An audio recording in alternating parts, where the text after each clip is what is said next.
En Judas, en el capítulo 1, en el verso 3, somos exhortados a luchar por la fe, que de una vez por todas fue dada a los santos. En otras palabras, la misma fe fue dada para que todas las generaciones de los santos la vivieran de la misma manera. Sin embargo, para que sea preservada, cultivada y perpetuada, es necesario luchar por la fe. Este es el tema de nuestra conversación de hoy. Quédate conmigo y en los próximos minutos vamos a hablar sobre esto.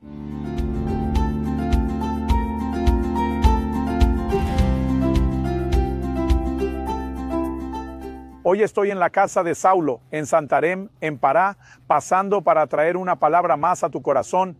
Y el punto de partida, el eje de nuestra reflexión, es la declaración de Judas en el capítulo único, en el verso 3. El hombre de Dios dice: amados, mientras empleaba toda diligencia para escribiros acerca de la salvación que nos es común, sentí la necesidad de exhortaros a luchar diligentemente por la fe que de una vez por todas fue dada a los santos y fieles. Esta orientación nos presenta una verdad muy importante y significativa.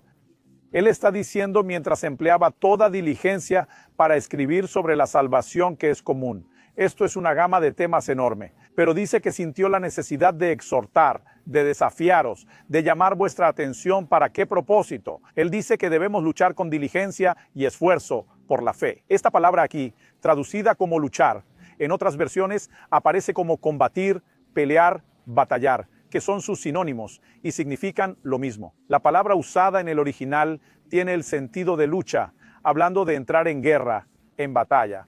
¿Cuál es el motivo de luchar por la fe? Entonces, creo que al menos dos cosas aquí necesitan ser destacadas y mencionadas. La Biblia no está solo hablando de una defensa de la fe en el sentido apologético.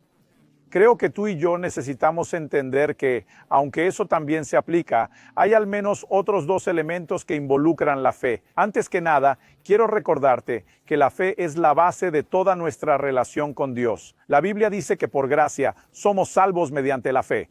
Pero no solo la conversión se da por fe. Cuando leemos Romanos 1:17, la Biblia dice que la justicia de Dios se revela en el evangelio de fe en fe. Como está escrito, el justo vivirá por la fe. No es solo fe para la conversión, es fe hoy, más fe mañana, más fe pasado mañana, porque toda la vida del cristiano se basa en la fe. Hebreos capítulo 11, verso 6, dice que sin fe no se puede agradar a Dios. Santiago, en el capítulo 1, versículos 5 a 8, dice que sin fe no recibimos absolutamente nada de Dios. Ahora, considerando que la fe es tan importante en todo lo que recibimos de Dios, necesitamos comprender que la misma fe que fue dada a los santos desde el principio, desde la primera generación de creyentes, es la fe que debe ser preservada a lo largo de las generaciones. Cuando leo el libro de Hechos y veo la vida de los primeros discípulos de Cristo, el evangelio siendo vivido con poder, con intervenciones sobrenaturales, no puedo aceptar un evangelio que en nuestro tiempo, en el siglo XXI, se convierta en un evangelio meramente racional y sin poder, una fe que sea solo intelectual y sin emoción. Obviamente,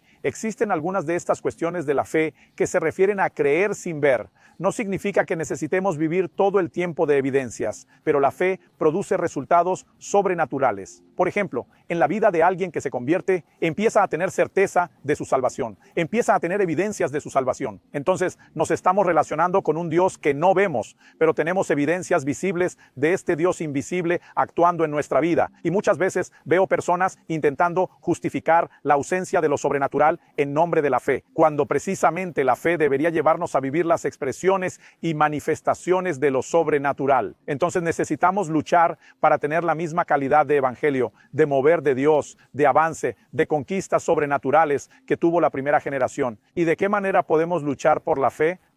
Bueno, normalmente la Escritura no nos manda a hacer algo sin decirnos cómo llegar hasta allí, porque sería injusto que Dios nos exija algo sin mostrarnos cómo podemos producir lo que Él está pidiendo de nosotros. Entonces, en el mismo libro de Judas, en el capítulo 20, por ejemplo, la Biblia dice: amados, edificando sobre vuestra santísima fe, orando en el Espíritu Santo de Dios. Edificar significa construir, significa crecer, significa aumentar y expandir. Si estamos de hecho luchando por tener fe, y una fe que debe crecer según las Escrituras, necesitamos entender cómo lograr eso. En primer lugar, nadie tendrá más fe sin exposición a las Escrituras, a la palabra de Dios. Porque en Romanos 10:17 dice que la fe viene por oír, y oír la palabra de Cristo. Cuanto más tiempo tú y yo pasamos exponiéndonos a las Escrituras, ya sea leyendo, meditando o escuchando sermones y enseñanzas, nuestra fe será fortalecida y aumentada. Pero Judas 20 dice que hay una edificación cuando oramos en el Espíritu Santo. ¿Qué es orar en el Espíritu Santo? Es hacer uso del lenguaje sobrenatural de la oración que aquellos que están llenos del Espíritu Santo en la Biblia reciben el don de hablar en otras lenguas. El apóstol Pablo dice que quien habla en lenguas se edifica a sí mismo. Hay una edificación sobrenatural que involucra la fe, el desarrollo y el crecimiento de la fe. Pero hay una tercera característica que nos ayuda a avanzar en la fe, que no debe ser ignorada. Se refiere a la práctica. En Lucas 17, cuando los discípulos oyen a Jesús hablar sobre perdonar muchas veces, su reacción es decir, Señor, aumentanos la fe. Como quien dice, no tenemos fe para eso. Y mira que ya estaban curando enfermos, purificando leprosos, resucitando muertos, viendo milagros extraordinarios. Pero dicen, fe para todo eso no tenemos. La respuesta de Jesús es, si tienes fe, aunque sea pequeña, como un grano de mostaza. Dirás a este árbol de morera, desarráigate de aquí, plántate en el mar, y así será. Cuando Jesús dijo, si tienes fe como un grano de mostaza, una traducción lamentablemente distorsionó el significado original y presentó este texto así, si tienes fe del tamaño de un grano de mostaza. En primer lugar, en el griego original, Jesús nunca enfatizó el tamaño.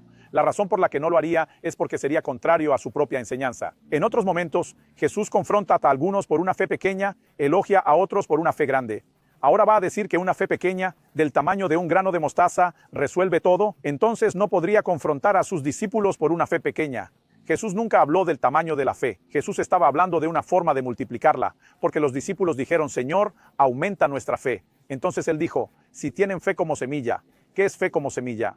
Es un medio para multiplicar. La semilla, incluso la de mostaza, que él menciona que es la más pequeña de todos los granos, después de plantada, crece y se desarrolla no solo en una gran hortaliza, pero ella también va a generar muchas más semillas que lo que se tenía anteriormente. Oye tú, necesitamos comprender que usar la fe, ejercitarla, practicarla, nos lleva a tener una fe creciente. Todo cristiano debería luchar por la fe. No solo vivir de cualquier manera, sino en este alto estándar de manifestaciones de la gloria de Dios, de intervenciones sobrenaturales. Y para eso debemos invertir en nuestra fe. No es solo defender la doctrina, es luchar por una fe que sea eficaz, pero al mismo tiempo, combinando doctrina con eficacia, necesitamos comprender que hay un tercer elemento, el segundo que quiero destacar aquí. Cuando Judas habla de luchar por la fe, en el siguiente verso dice, pues ciertos individuos se han infiltrado entre ustedes y están transformando la gracia de Dios en libertinaje.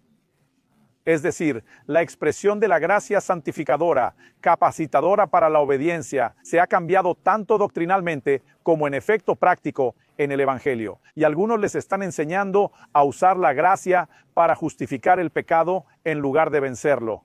Es en ese momento que él dice que vamos a luchar. Es decir, defender el alto estándar de fe no se refiere solo a las intervenciones sobrenaturales, sino a una vida de santidad, una vida que nos lleva a conformarnos con la imagen de Jesús y no inventar excusas débiles que toleren el pecado. Pecado, por cierto, la Biblia nos enseña en Hebreos 12 que debemos luchar hasta la sangre si es necesario. No podemos simplemente ser tolerantes con eso. Y cuando la Biblia dice que van a luchar por la fe, ese nivel de fe victoriosa sobre el pecado que llevó a los cristianos a estar separados del mundo, a manifestar la gloria de Jesús, a ser la luz del mundo, a ser la sal de la tierra, esa fe necesita seguir siendo reproducida constantemente. Pero eso no sucederá sin que luchemos por ello. Luchar no solo para que esa fe crezca y se desarrolle, sino también para que se mantenga fuerte, sino para que se comunique con el debido entendimiento que preserve su calidad y esencia. Romanos capítulo 6, verso 14 dice, el pecado no tendrá más dominio sobre ustedes,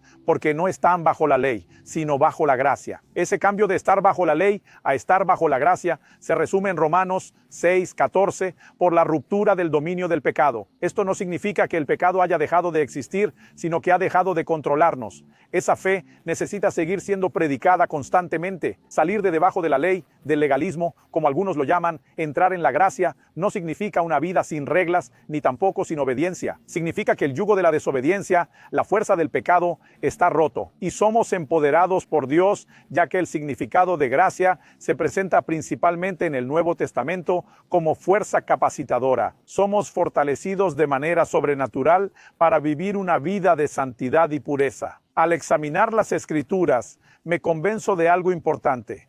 El estándar de vida de aquellos que abrazan la fe debe ser claramente diferente.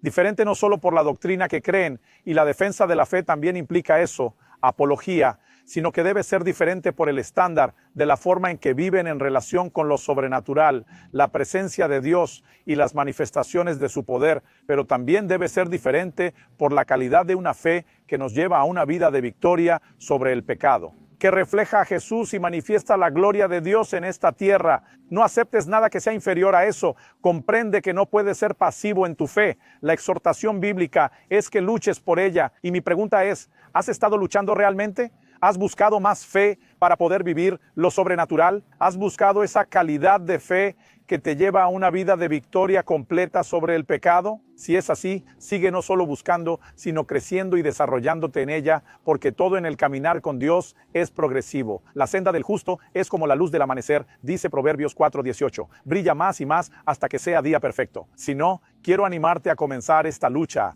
esta guerra, esta batalla desde ahora mismo. Lucha para vivir lo mejor de Dios. Entendí estas verdades desde mis 15 años y decidí buscar no solo la defensa del código doctrinal desde entonces, sino además tener esa fe que me llevaba a tener experiencias gloriosas con Dios y que me llevaba a vivir una vida de victoria sobre el pecado que glorificara a Dios. Algo que no logramos por nuestro esfuerzo, porque como dijo Jesús, sin mí nada podéis hacer. Pero creyendo y disfrutando de los recursos que Él nos da y de su gracia infinita, podemos y debemos vivir de una manera que glorifique plenamente a Dios. Por lo tanto, te animo una vez más y concluyo diciendo, lucha con todas tus fuerzas por la fe. La fe que de una vez por todas fue entregada a los santos. La fe que todos nosotros deberíamos tener, no importa cuándo vivamos.